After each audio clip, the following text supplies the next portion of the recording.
بسم اللہ الرحمن الرحیم۔ معراج نبی صلی اللہ علیہ وسلم کا واقعہ۔ راوی حضرت ابو ذر حضرت انس ابن عباس رضی اللہ تعالی عنہ، رسول اللہ صلی اللہ علیہ وسلم نے فرمایا، ایک رات جب میں مکہ مکرمہ میں اپنے گھر میں تھا تو اچانک میری چھت کھل گئی اور حضرت جبرائیل علیہ السلام تشریف لائے۔ انہوں نے میرا سینہ مبارک چاک کیا، زمزم کے پانی سے دھویا، پھر ایک سونے کا تاج لائے جو حکمت اور ایمان سے بھرا ہوا تھا، وہ میرے سینے میں ڈال دیا گیا اور سینہ بن کر دیا گیا۔ پھر حضرت جبرائیل علیہ السلام نے میرا ہاتھ پکڑا اور مجھے آسمانوں کی طرف لے گئے۔ پہلا آسمان، دروازہ کھٹکھٹایا گیا۔ فرشتے نے پوچھا، کون ہے؟ جواب، جبرائیل علیہ السلام نے کہا، میں جبرائیل ہوں اور میرے ساتھ محمد صلی اللہ علیہ وسلم ہے۔ پوچھا گیا، کیا انہیں بلایا گیا ہے؟ حضرت جبرائیل علیہ السلام نے کہا، جی ہاں۔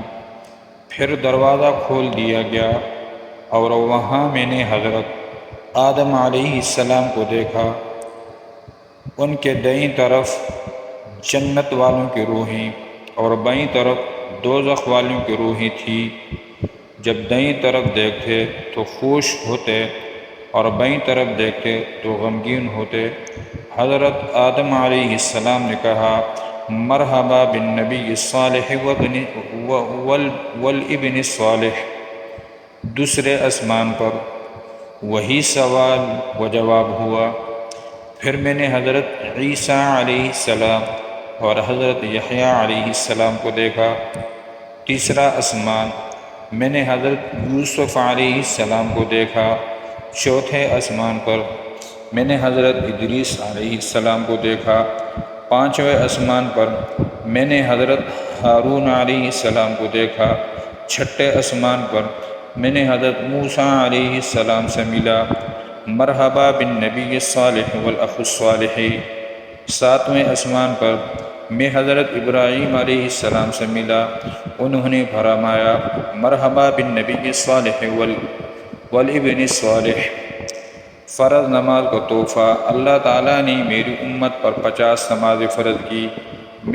میں واپس ہوا تو حضرت عیسیٰ علیہ السلام نے کہا، آپ کی امت یہ بوجھ نہیں اٹھا سکے گی، واپس جا کر کمی کروائیں۔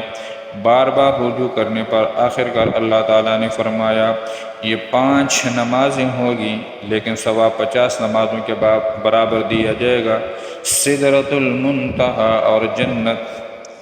مجھے پھر سدرۃ المنتہا تک لے جایا گیا جس پر نور اور رنگوں کا غلبہ تھا۔